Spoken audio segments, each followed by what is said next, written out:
Okay, we have some energy equations to write.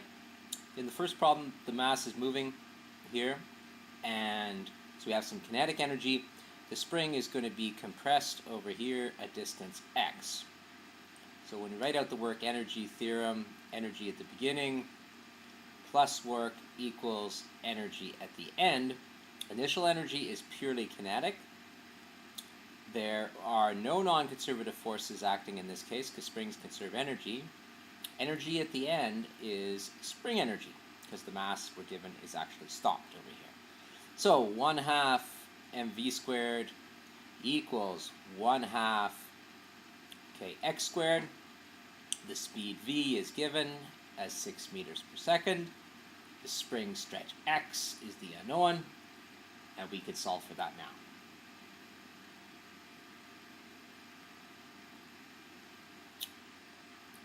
So next, we put a mass in a spring, pull it over, and release it. And then we want to know, at the equilibrium point, how fast is it moving? And then, at that point, right there at 0, there's no stretch in the spring, so the energy is purely kinetic. If the mass keeps moving, then once it's moved over a little bit from equilibrium, it'll still have kinetic energy, but now it also has some elastic energy. So mechanical energy is conserved, so the energy at the beginning will equal the energy it has when it is at the equilibrium point, and will equal the energy when it's 5 centimeters away from equilibrium. So initial energy is just spring energy. At equilibrium, there's no stretch in the spring, so we just have kinetic energy. And then at the 5 centimeter point, you've got some elastic energy and some kinetic energy. Okay, so 1/2 kx squared for the spring energy.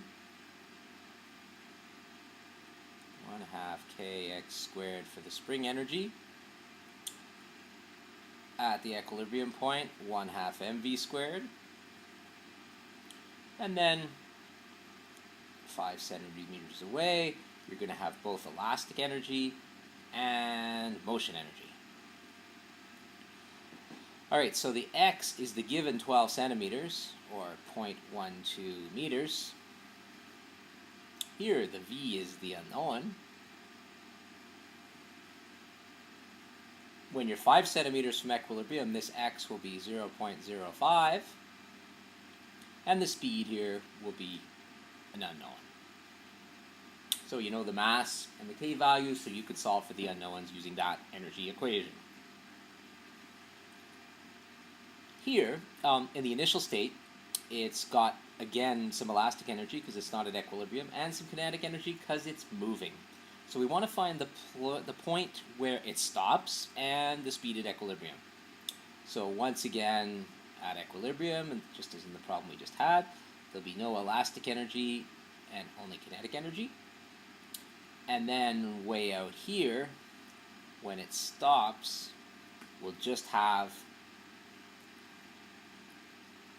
elastic energy because there's no kinetic. Okay, so mechanical energy is conserved, so the energy at the beginning equals the energy when it's at equilibrium, and equals the energy when it stops at the end. Okay, initial energy, we've got spring energy and kinetic energy. At equilibrium, it's purely kinetic. And then when it stops here at the end, there's no more kinetic energy. There's just spring elastic energy. So one more time, 1/2 kx squared plus 1/2 mv squared equals 1/2 mv squared equals 1/2 kx squared.